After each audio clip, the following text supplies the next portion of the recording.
This is CBC Here and Now. Our response efforts have been many and myriad. Oil production halted. Hibernia shuts down after it spills 12,000 liters of oil into the ocean. All the Newfoundlanders around here care about their city, and everything's beautiful here. You don't want to destroy that. The offensive fence has come down on Signal Hill. Parks Canada quickly removes it after a public backlash. Good evening and welcome to Here and Now. I'm Carolyn Stokes. Oil production at the Hibernia platform remains at a standstill following an oil spill this week. Hibernia spilled 12,000 liters of an oil and water mixture. Here and Now's Cease Hare has the details. The picture of the slick near the Hibernia platform was taken yesterday by a Canadian Coast Guard observer. The slick is estimated to be 4.6 kilometers at its widest part. Satellite images taken this morning shows two slicks, both about 3 kilometers wide. Scott Sandlin is president of the Hibernia Management and Development Company. He says the discharge is an oil and water mixture from tanks, from storage cells, where refined oil, ready for market, is stored with seawater. Those storage cells contain oil on top and water on bottom. They're always full. And what happened was a oily water discharge was released during a routine operation associated with lowering the water levels in those cells. Sandlin says only water, not oil, was supposed to be discharged. And he says this had nothing to do with producing oil. He says it was an isolated event. While it's early in the investigation, Sandlin says there may have been a problem with sensors inside the tanks that monitor water levels. There are instrumentation devices that are inside those storage cells that give us the indications of where that oil-water mixed level is.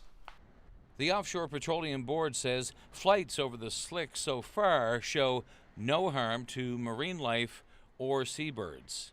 And HMDC is monitoring the slick's changing shape and size.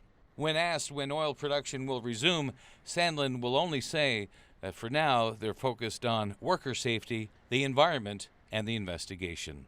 Cease Hare, CBC News, St. John's. Well, Rick Mercer described it as stunning in its ugliness.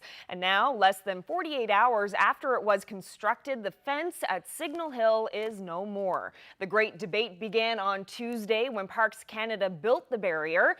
Outrage from Mercer and many others was swift. MPs weighed in, and then this morning, the whole thing came down. Here Now's Meg Roberts has been following this story and joins us now live. So, Meg, I see you now have a lovely view of the St. John's Harbor. Oh, lovely is right. So the only thing left of that fence are these wooden pillars that you see behind me, remnants of what officials are calling a poor decision. Early this morning, crews were out removing the fence, which was completed only the day before. Officials say public outrage prompted them to act fast. Parks Canada said the fence was erected for safety reasons, but last night, Catherine McKenna, the minister responsible, said there are better ways to keep pedestrians and drivers safe. Although residents and tourists are trying to wrap their heads around what happened, today visitors were pleased to have the view back. Well, I think it's the right decision. I mean, if they need something for safety, maybe put something that isn't solid so that, people can still see through and still address the safety concern. When I saw the fence initially, structurally, I was thinking, it's a nice fence. Aesthetically, being here today, I like the view. I think the view is beautiful. I think that was good on their part to do that. All the Newfoundlanders around here care about their city, and everything's beautiful here. You don't want to destroy that. This was the view at the Signal Hill Tattoo, a military reenactment earlier today. All of this was blocked by the fence yesterday.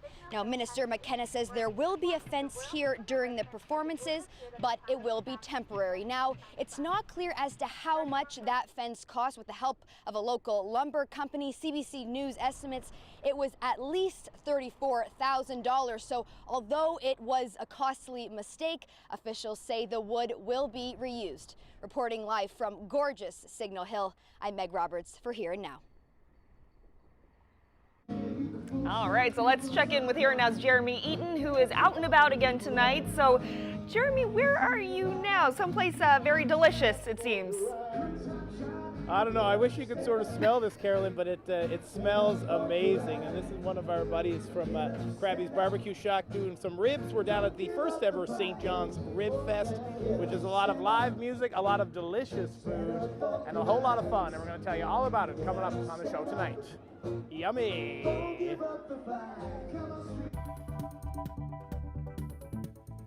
Then adding renewables, adding solar panels or wind generators, things that are able to offset, the total energy costs. A new house with low energy costs and a low environmental footprint. It's called a passive house. And just ahead, we'll take you inside. Well, heavy rain and high winds have delayed search efforts in Labrador after a plane crash on Monday. Police, including a dive team, are hoping to get to the scene tomorrow. 3 people are confirmed dead, but 4 other passengers have yet to be found. Our CMP described the search as a recovery mission. 2 people from this province were involved in the crash, and their names have not yet been released. The aircraft was a de Havilland Beaver. It was carrying anglers and guides from a fishing camp to a lake in northern Labrador. Now, it isn't the only crash involving a beaver in recent days. Since last Thursday, there have been 2 other crashes in Ontario and Quebec, which killed 5 people combined. Still, aviation experts say the single-engine plane is the safest and best option for bush pilots in Canada. A former clerk for the town of Northwest River in Labrador is going to jail. 31-year-old Holly Elaine Flowers was sentenced to 4 months for stealing money from the town. It happened from 2014 to 2016. After her jail time is served, she'll spend 18 months on probation and has to pay back $20,000 over the next 2 years. Her spouse, Timothy Blake, was a town councillor in 2015 and 2016. He's facing charges of theft and uttering threats and is due in court next week. Well, it's a sport, a craft, and sometimes even therapy. And anyone can do it, at least according to the owner of a local pole dancing studio. St. John's Pride voted it the most queer-friendly business of the year. Here and Now's Malone Mullen went to try it out. Pole dancing is having a bit of a moment, especially here in St. John's, where 2019's most queer-friendly business is booming on a weeknight. Great muscles, from this stuff. It's awesome. And it's just very freeing and I feel beautiful when I'm doing it, You feel so at home and so empowered. Erica Taylor started her dance studio 2 years ago with an eye for encouraging everybody to get involved. Pole dancing is a way for anybody to really embrace the sexy side of dancing, and that's one of the things that makes it special, because we don't shun the sexy side. You can dance in stripper heels, you can shake your booty, and also do incredibly athletic tricks. The classes this week are mostly for beginners. Like me, they might be a bit hesitant or intimidated by the experts in the room. Catch yourself and fall forward. Yeah. Nice job. It is a lot harder than it looks. But the goal isn't just fitness. As Erica puts it, it's gaining a sense of pride. People realize that, it doesn't matter what you look like in your shorts. It matters what you can do.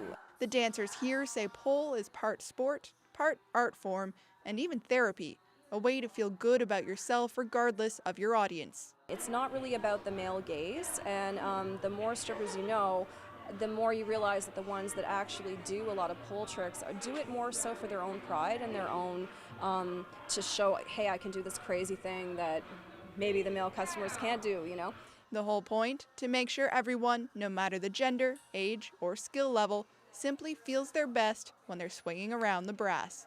Malone Mullen, CBC News, St. John's. Well, a Flat Rock man has worked hard to make his family's home uber efficient and bring his power bills way down. He's built what's known as a passive home that uses about a third of the energy of a similar standard house. Here Now's Mark Quinn reports. You might say that Dave Goodyear has taken an aggressive approach to building a beautifully passive house. He wants to reduce his bills and his family's environmental impact. So Goodyear's project is founded on some basic principles. First, consider the energy efficiency of the whole structure.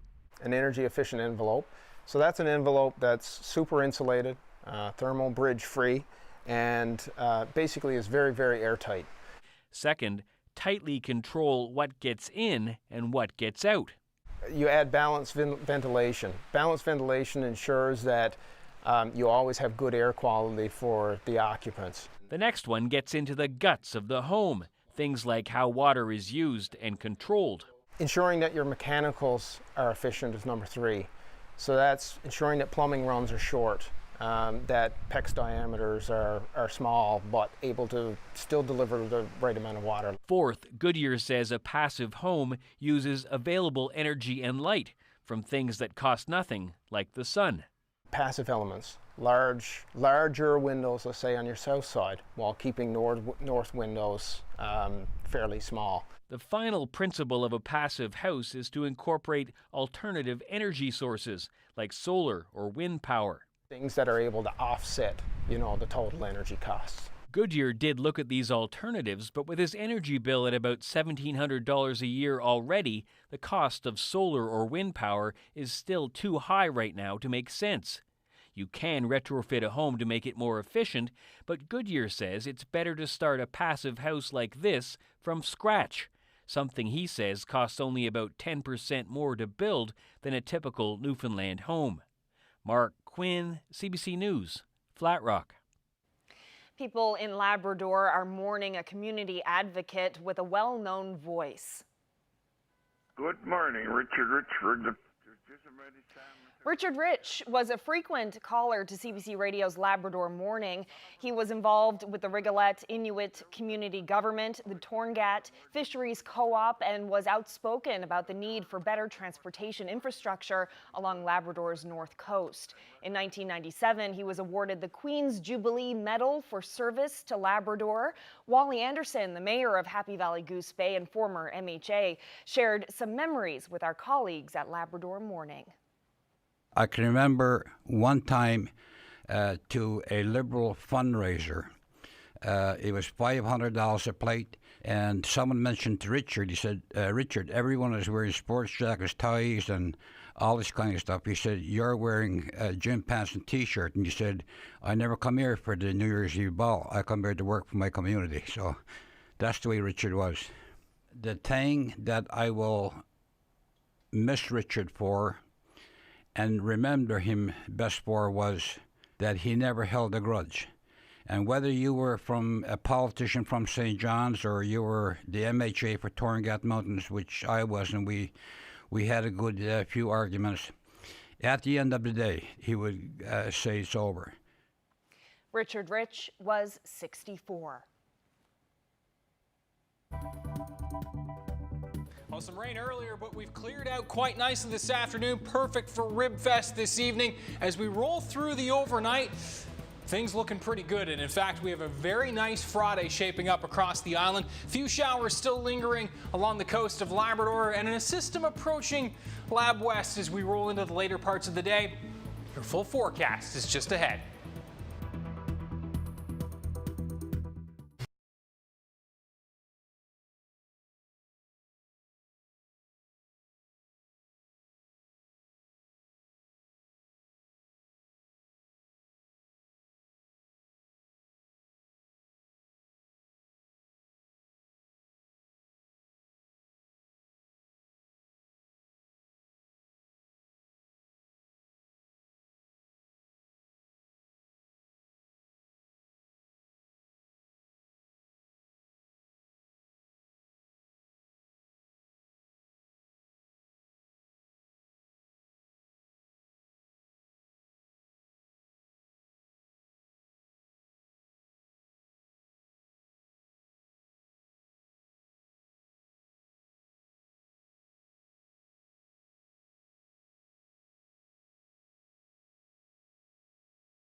Well, Ashley isn't with us again tonight, but a familiar face joins us once again from Halifax. Ryan Snodden is here. So Ryan, it was a gorgeous day today. I hope this is going to last. Yeah, it is for at least another day.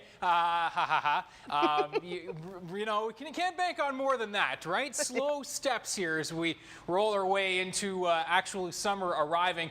Thanks very much, Stokesy. We've had a pretty nice day today, as you mentioned.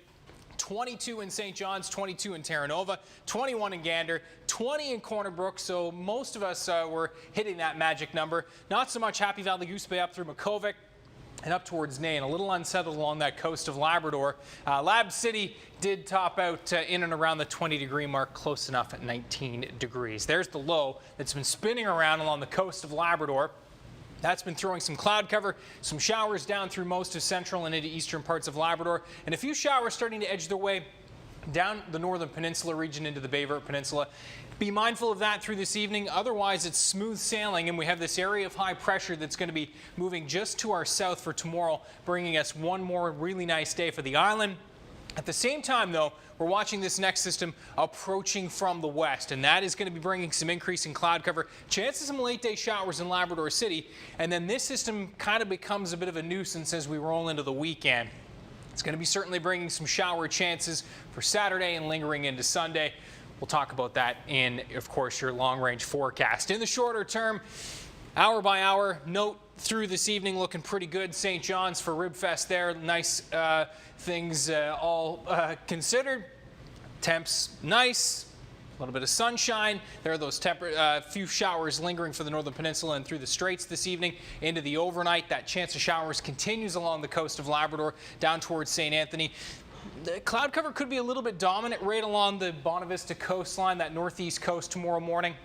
Otherwise, it's pretty nice. Temperatures in the 13 to 14 degree range to start the day. As cool as 5 in Nain, Labrador City. A nice start to the day at 10 degrees. Happy Valley Goose Bay to the straits. That chance of showers and that low will just kind of linger offshore tomorrow. That's going to keep the cloud cover fairly dominant. Coastal temps cool in Labrador tomorrow. A few spits of showers not out of the question. The island, though, looking pretty good. Just be mindful that, again, Bonavista North towards the Bonavista Peninsula, we could see the cloud cover dominate at times tomorrow, but certainly some sun in the mix and more sun as you work your way further off to the south. And there's that next system knocking on the door for Labrador City. This forecast model in particular, not bringing it in by the late afternoon, but certainly the chance by this time tomorrow that those showers are starting to edge in. So tomorrow, pretty much picking up where we left off today. 20 to 22 degrees in and around the metro region for St. John's.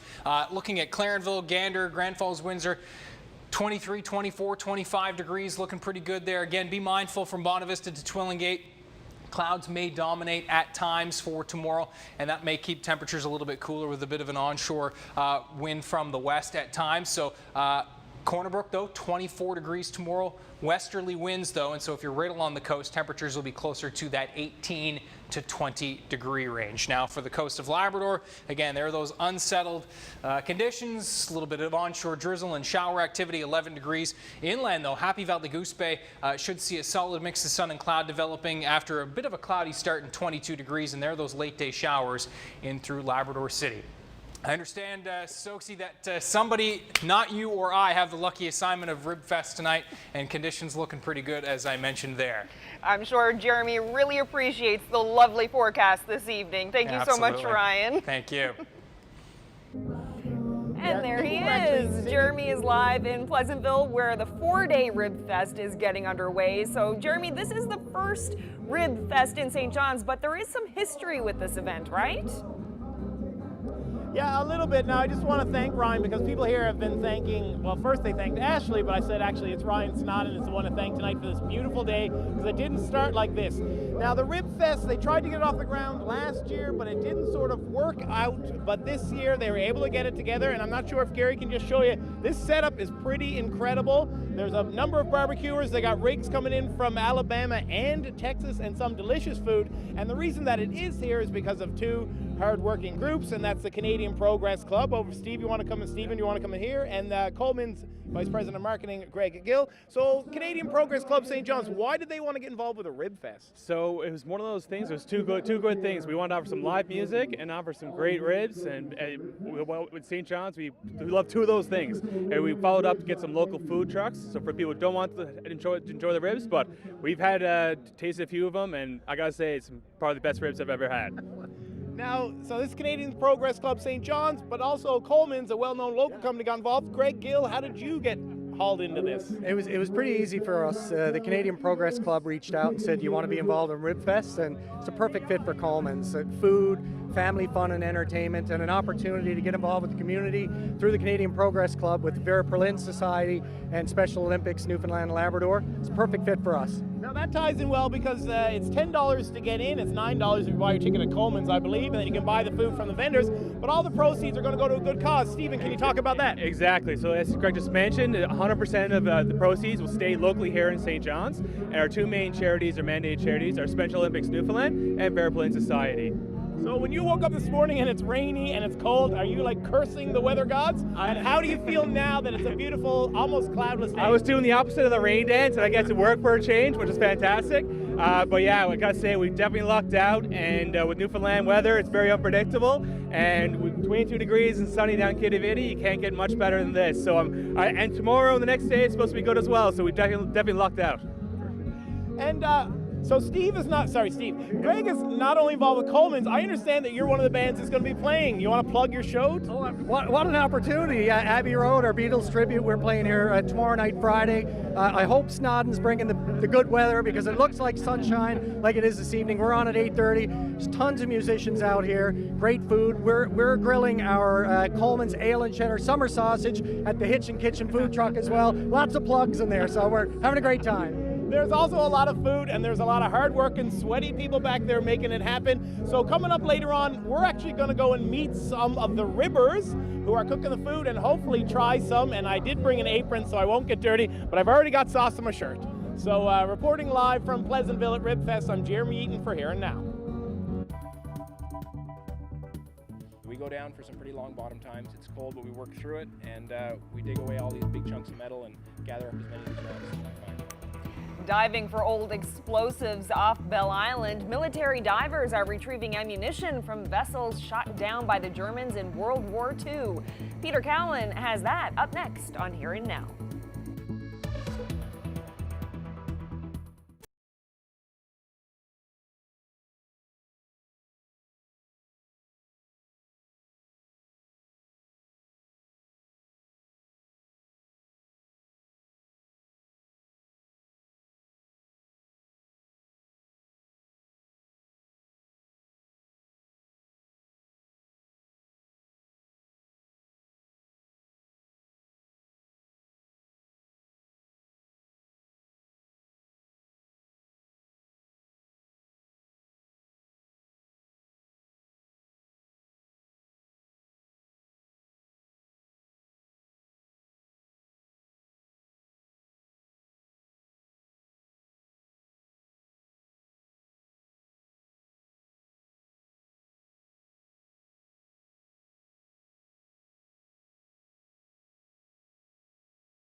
Welcome back to Here and Now. I'm here at the Refugee and Immigrant Advisory Council in downtown St. John's, where plans are underway for the annual art show coming up this weekend. And all of this beautiful art you see around me here, that's all going up for sale this weekend. And joining me right now is the art director, Taqwa Mahmood.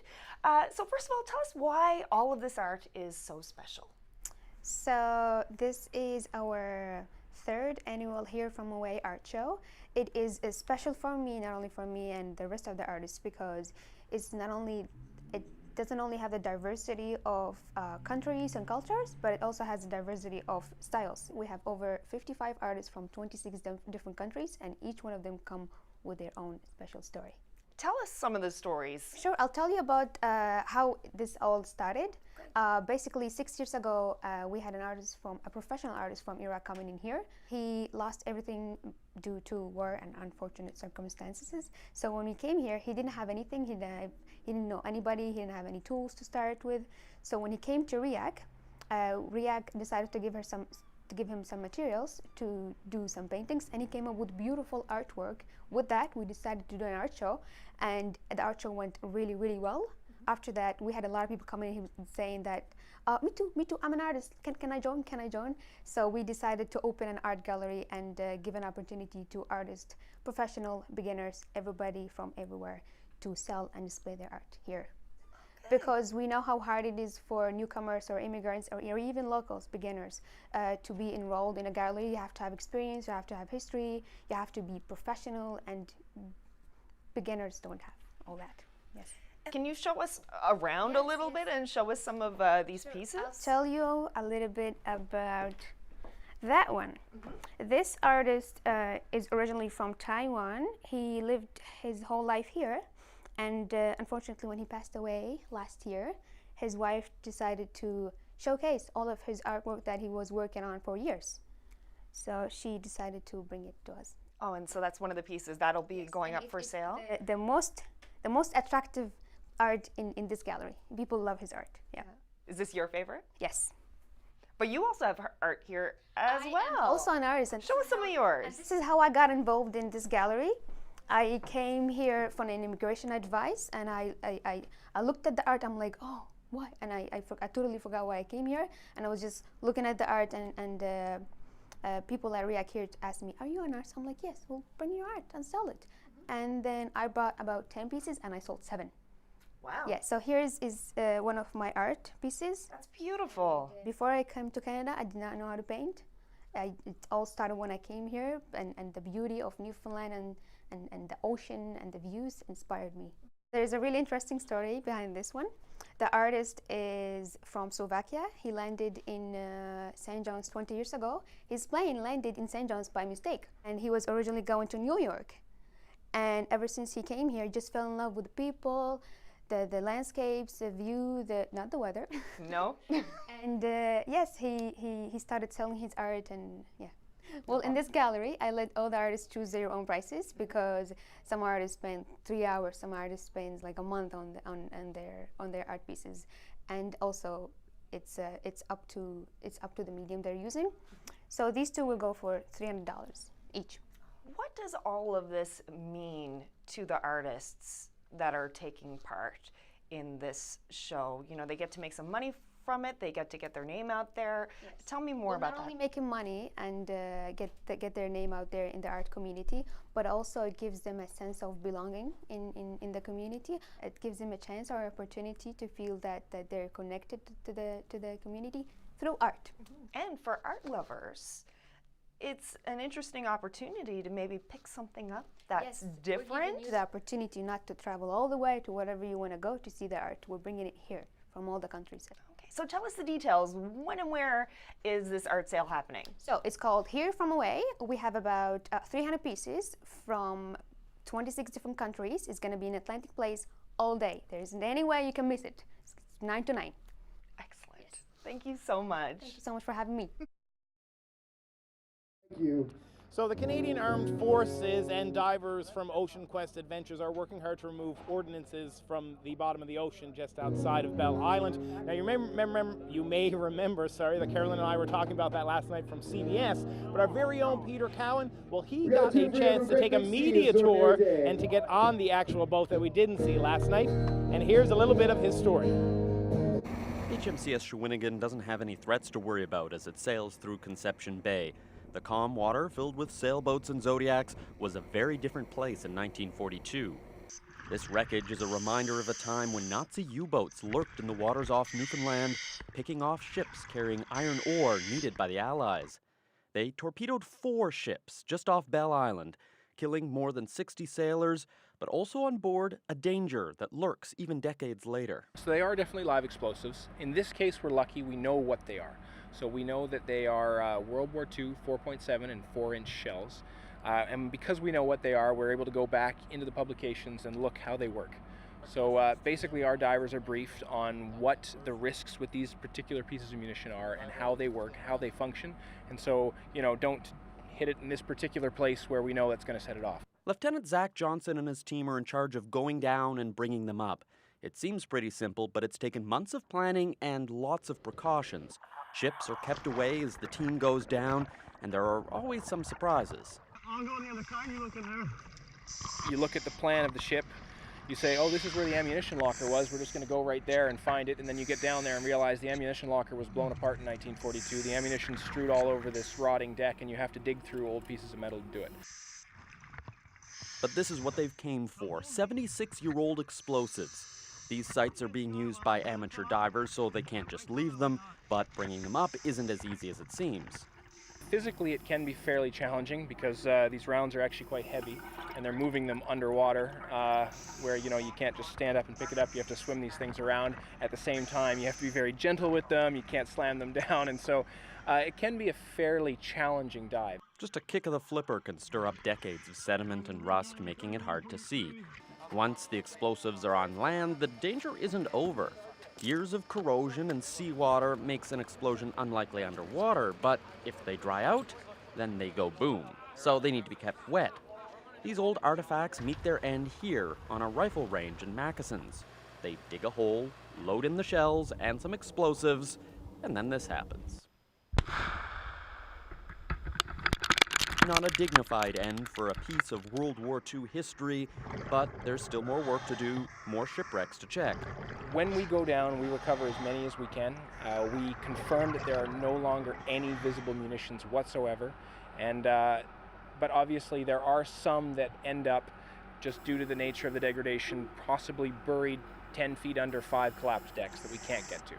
The explosives are gone, but what remains is a reminder of a less peaceful time in Newfoundland waters, a reminder that's now safe for divers to explore. Peter Cowan, CBC News, Conception Bay.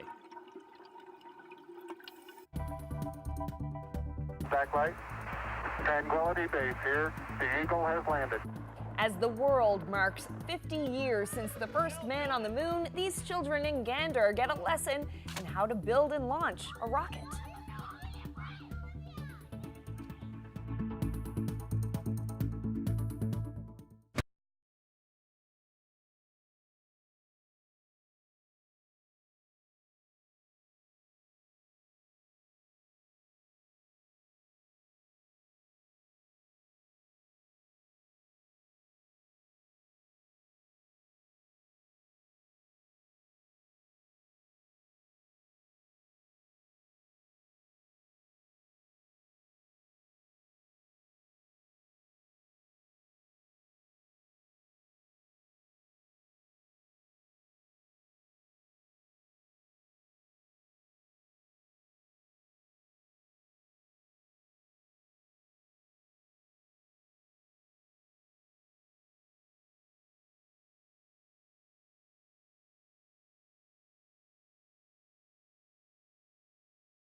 Welcome back to Here and Now. Well, vegetarians run for the hills. It is the opening day of St. John's Ribfest. The event is attracting crowds looking for some good barbecue eats, and Jeremy is in the middle of it all, most likely getting himself into a sticky situation. Jeremy, you're probably going to need some wet wipes after this assignment. Well, I've already got my shirt dirty, so thanks our friends at the St. John's Morning Show lent me this apron. But we literally are in the thick of things here, and this is Jamie, who came all the way from Alabama. And Jamie, hey y'all. Thanks for joining us, Jamie. How's your Ribfest going here in St. John's? The sun's out, the people are here, the grills are hot, the meat's soft. It's a good old day here in St. John's. Now, I heard that you were a ribber, but you're not. What are you? Well, we're all ribbers here, but I'm also I'm known as a pit master in these circles too. So what does that mean? What's all that noise about? So what happens if we get a tip over here, put a little loonie in that bucket there, and the staff count out 1, 2, 3, and they give you a big old oink. So, talk a little bit about the rig that you got here. Like, where does this come from? So this trailer is from Bruton, Alabama. We build them down there, we bring them up, they're entirely self-contained. We have a big old smoker there, we got everything we need. We cook ribs, chicken, pulled pork, beef brisket, sausage, you name it, we cook it. Where do you get all the meat, Jamie? Where does it come from? We try and get as much local as we can here. I know we got a bunch of suppliers, including one right down the road there. And how many ribs, like how much meat would you go through, do you think, in one of these weekends? Oh man, I don't know off the top of my head. It's a lot though. It's a lot, I'll tell you that right now. Now, it's not just St. John's, Jamie. You're on the road a lot. Like, how many days of the year would you say that you're on the road cooking? Well, we start usually around mid-May, mid-April, and we head on all the way to Labor Day in Canada. We go as far west as Alberta. We go as far east as St. John's, Newfoundland, and then we continue, follow the warm weather down south, and we do the shows in the States, St. Augustine and everything. Now, I understand. Can you cut us up a little bit of this? I'll give you a little demo right here. Because I think the people at home will be disappointed if I don't eat. Well, I'm giving you a little care package. Take home here. So.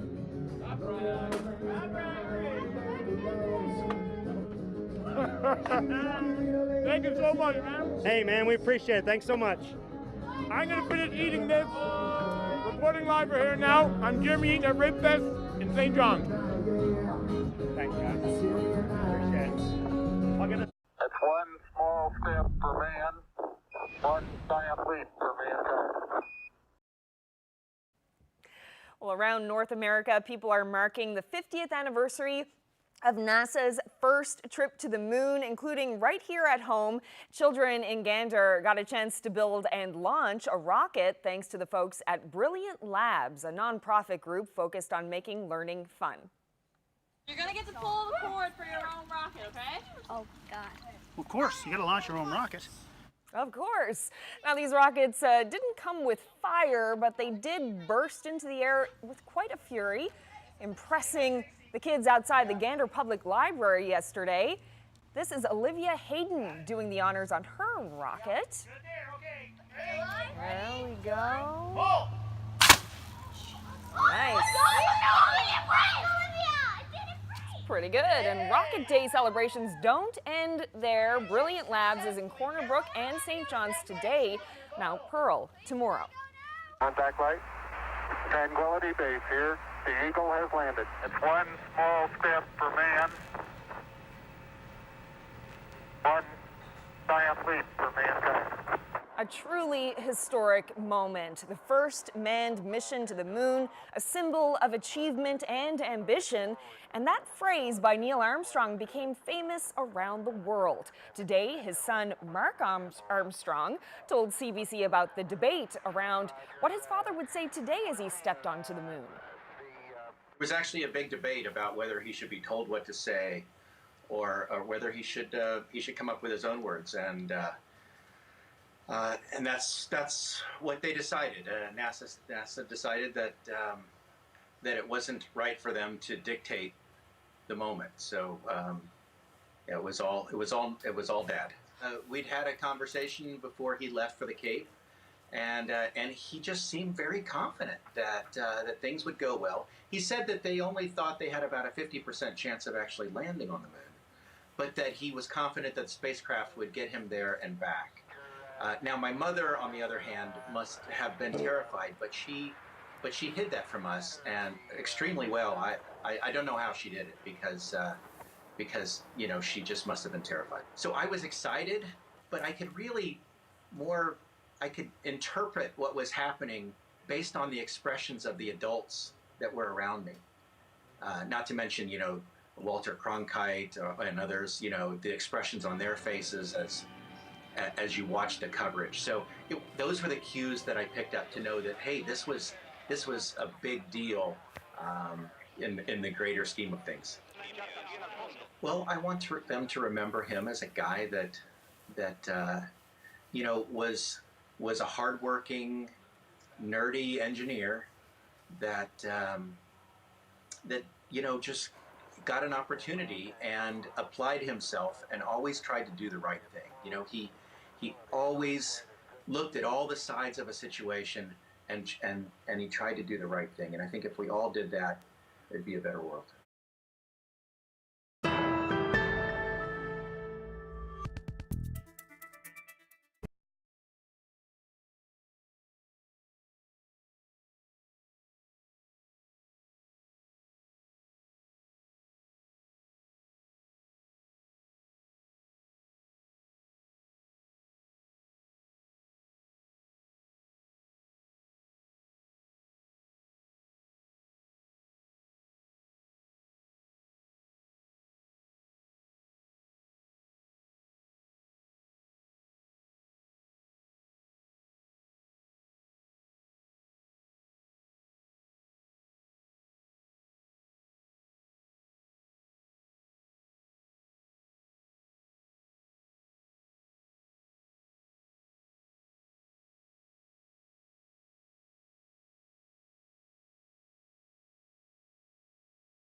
Time now for a look at the long-range forecast, and Ryan Snodden joins us once again. And Ryan, we've really been on a roll with this nice weather, and tomorrow's going to be nice again. How long is it going to last?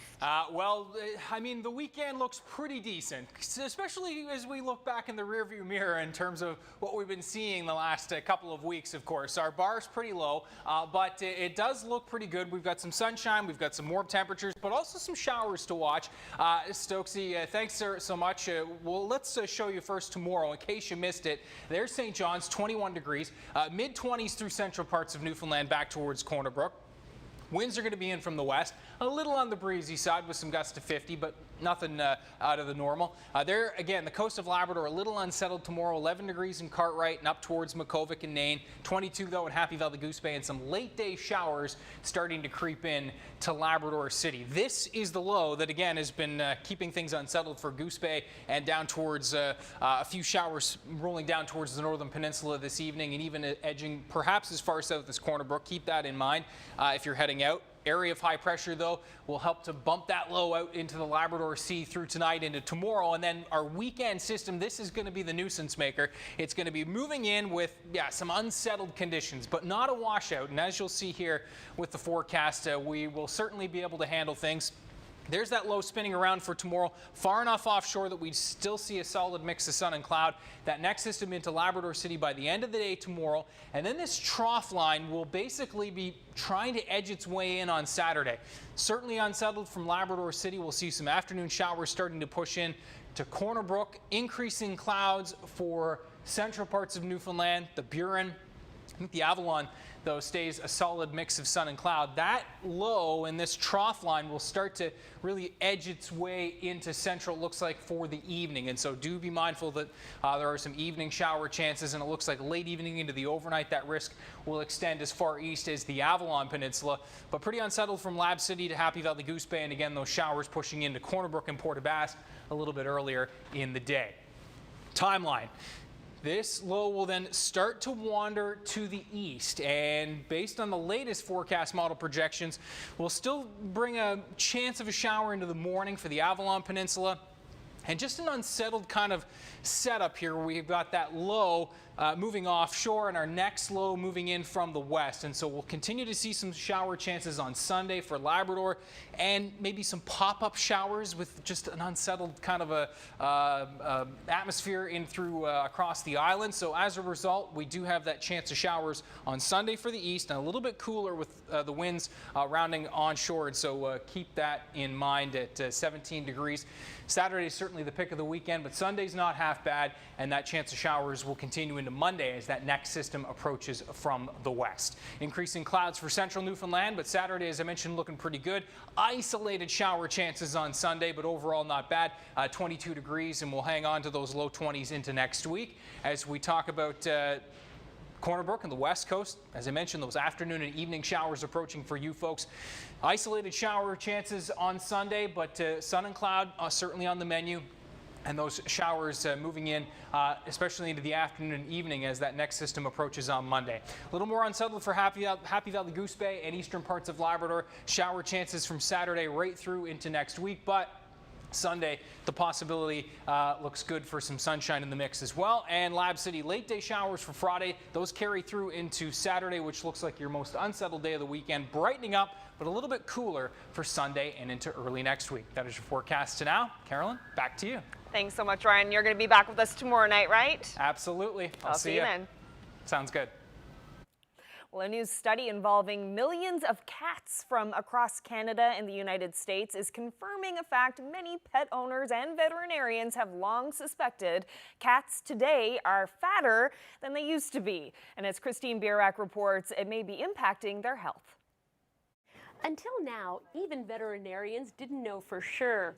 But it's true, cats have gotten fatter. Researchers crunched the numbers from 19 million electronic data records for cats here in Canada and the United States, and their findings raise important questions about the overall health of cats. Well, a few years ago, if you talked about fat cats, people would laugh it off, but I think everybody's taking obesity more seriously now. Beyond the kitten phase, researchers at the University of Guelph say cats are continuing to get bigger as they age, and their average weight is up from what it was 25 years ago. Our cats by 8 years of age had gained an average of a half a kilo or a pound, which is 20% of their body weight.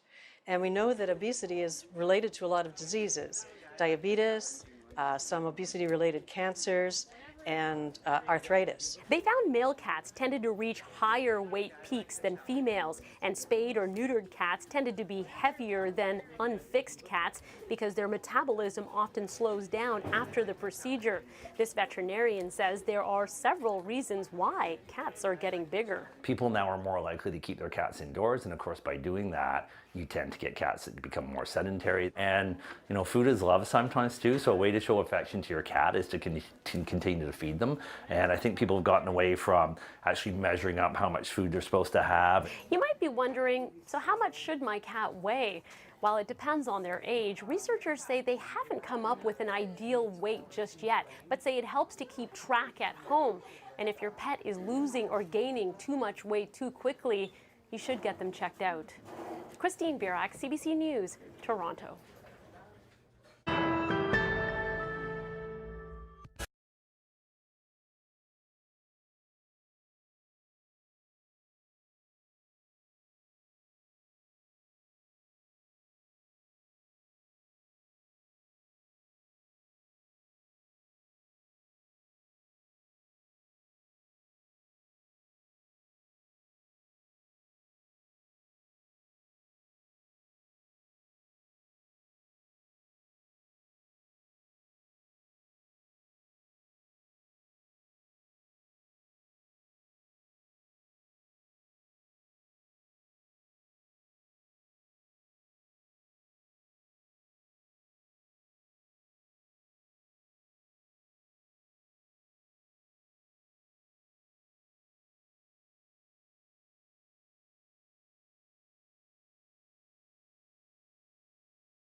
Welcome back to Here and Now. So let's check in one more time with Jeremy Eaton down at the Ribfest. Jeremy, your apron's off, I see. Are you finished sampling all the varieties of ribs? Not yet, but there's a lot of food going on here. The lineups are starting to pick up. It's starting to get a lot bigger. But like, this is serious business. This ribbing, this isn't just some people who do this for an afternoon fun. I'm gonna get my shadow out of the way, but you can see there's a ton of trophies here. And if you look on, there's some Best Ribs Awards as they tour all over parts of the United States and Canada. And so this truck behind us here of the Texas Rangers, their truck, sorry, Gary, my videographer Gary is teasing me, but I really got to say, like, it's really delicious. It's one of those, like, it's a tough job, but somebody's got to do it, Carolyn. All right, so you still have some more work to do down there clearly this evening, but where are you off to tomorrow? I think tomorrow might involve food as well. We're going to, sorry, it's so rude to talk with your mouth full. My mother's going to be mortified. So So what tomorrow is, we're going to Mount Pearl. They're having their city days. So tomorrow night we're going to head into the Pearl. Okay. You know, welcome to Mount Pearl. Mount Pearl. And we're going to, yeah, I forgot that you're the queen of Mount Pearl, Miss Stokes. Did you have the Pearl Curl, though? Oh, I did indeed. If you can get it, I'm going to have to ask your mom if she has a picture of you with it, but anyway, we're going to go to the home of Carolyn Stokes, Mount Pearl. We're going to talk to Mayor Dave Aker about Mount Pearl City Days. We're going to talk about their viral hit, the Mount Pearl Anthem. There's going to be some food trucks, some live music, so we'll be trying to find something to eat there and try to stay clean and have a little bit of fun. And maybe see a picture of you with the Mount Pearl Curl. Maybe. We'll see. All right, we'll see you tomorrow, Jeremy. See you, Carolyn. Well, have you heard the one about an eagle taking a selfie? Well, it actually happened. A BC man left his camera on the beach hoping to get a shot of the ravens and the gulls when an eagle swept down and took off with his camera. Footage, though, was just completely mind-blowing. I was just dumbfounded that I was, taking flight with an eagle, and, is surreal is probably the best word I could use to describe it. Here's how it started. Talk about a bird's eye view. 6 weeks after the aerial snatch and grab, a neighbor found the camera lying on the beach. Williams can't believe his luck. Not only did he get his camera back, it still works, and he gets some great video to boot. And yes, he is going to buy a lottery ticket today, he says, and he also says he'll be tying his camera to the ground in the future. All right, so that's it for this edition of Here and Now. We'll be back with you tomorrow evening with Jeremy out in Mount Pearl for Mount Pearl Days. It should be a lot of fun. Hope to see you then. And you can see it's a gorgeous evening in St. John's. This is a live shot of the Parkway in St. John's. A little bit of traffic on the go. Great evening to get out for a walk with the dogs if you can, maybe down around the lake. Not a cloud in the sky. Have a great night.